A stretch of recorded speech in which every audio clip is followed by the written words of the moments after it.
Did Elon Musk just figure out how to get any information he wants out there without getting in trouble with SEC?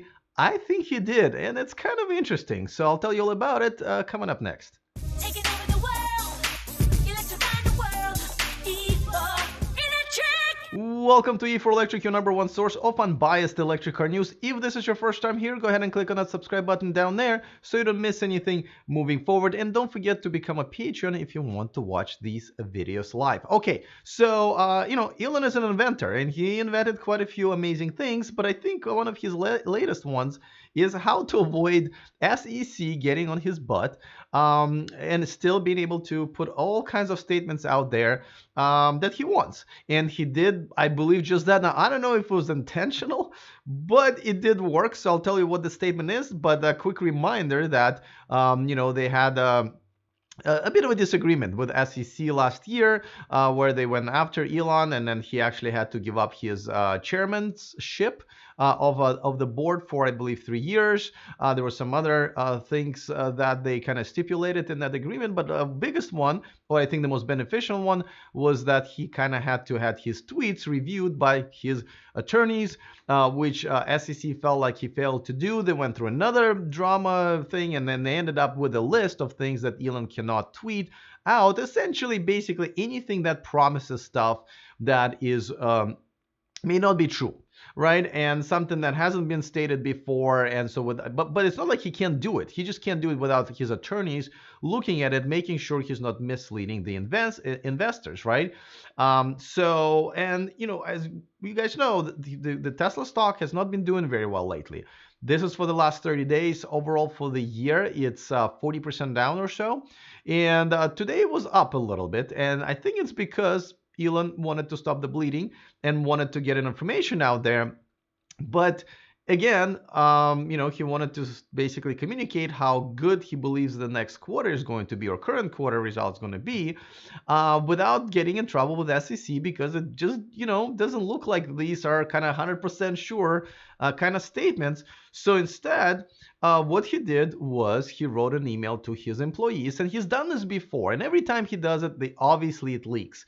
Now, whether it leaks on purpose or there's just so many employees and the media has obviously relationships with some of them, some of the insiders, I will let you guess, but I have my guess how it gets done. A lot of times it leaks to the same publication. So you go figure. Now, essentially what happens is if you're even CEO of a public company, you can communicate whatever you want to your employees and tell them what you think is going to happen, the projections, the numbers, whatever it is that you want. That's from what I understand. And now if this leaks, that's not his problem, and that's not against the law. Again, from what I understand, I'm not an attorney. So when you want to talk about some projections or some promises that are not necessarily might be true or 100%, or you don't want your lawyers kind of breathing down your neck, you can communicate to your staff. And if they happen to leak this, then the thing is, it technically, I don't like, again, I'm not an attorney, but it looks like this just may be the loophole that SEC will have no control over. All right, so now that happened, let me tell you what the email said that got leaked out. And actually, it got leaked out by one of the Chinese publications first, and then it kind of made its way here to the U.S. And then, obviously, stock rebounded just a little, or at least just stopped falling. So it might have made some effect. And then we'll talk about like what does it really mean? Should we really expect good results from the current quarter? Now, before I show you some of that email, actually, I'm going to show you the entire email. Let me remind you that this video and this channel is sponsored by Byton. Check out the all new Byton M-Byte that's coming to the US and Europe next year, starting at only $45,000 before the incentives. And look how simple it is to reserve one.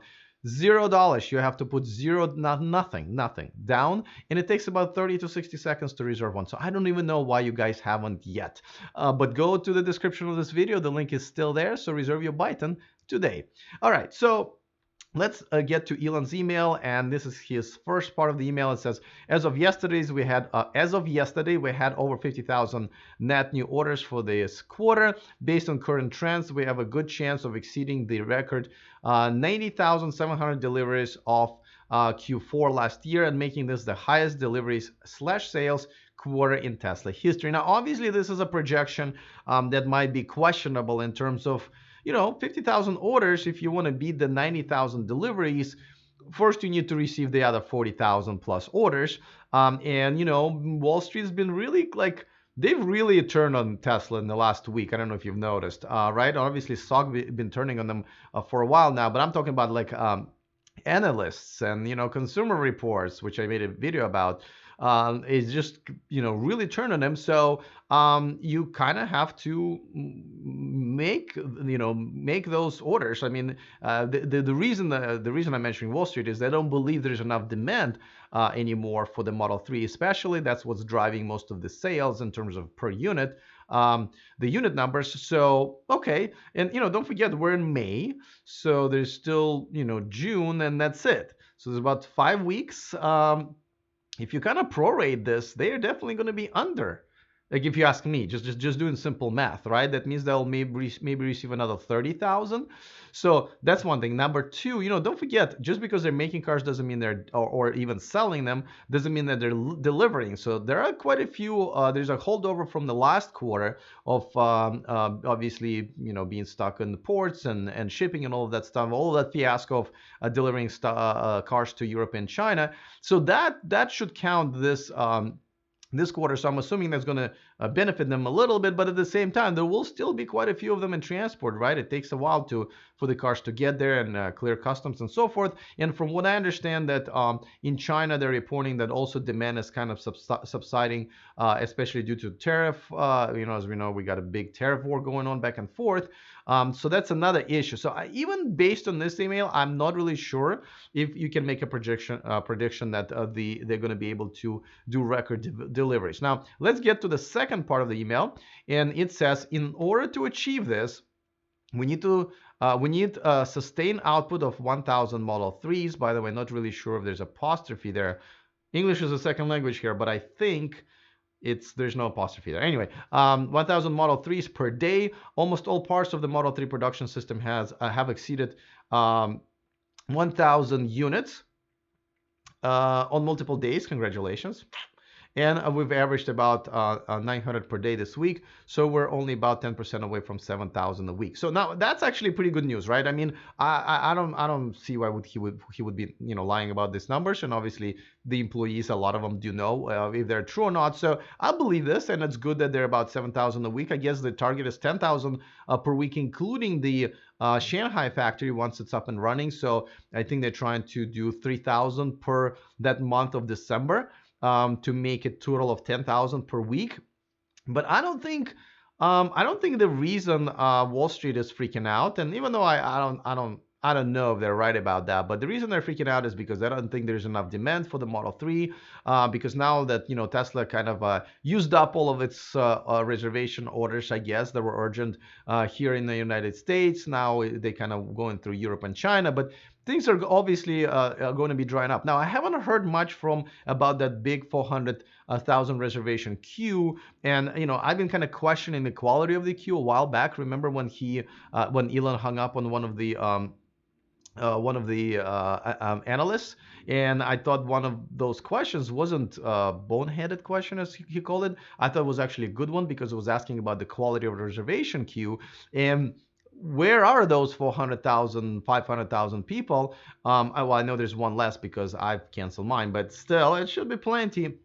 I'd like to hear more about it because obviously, that should be plenty of demand, especially now that there's a $35,400 version that's available pretty much almost worldwide, but definitely in the US and Canada. There should be demand for that.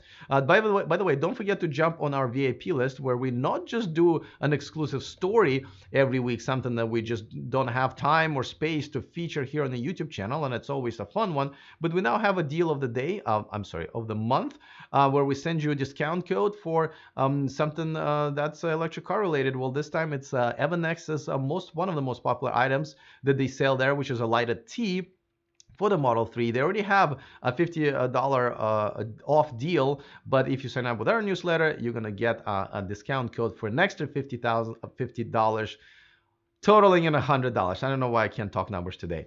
But anyway, that should be a pretty cool deal. So just go to e4electric.com/VIP to sign up for that. All right, guys, let me know if you think that Elon figured out this SEC loophole kind of purposely, or it just happened this way and he maybe not even doesn't even know about it. Looking forward to that. Other than that, see you guys next time, and remember to stay charged.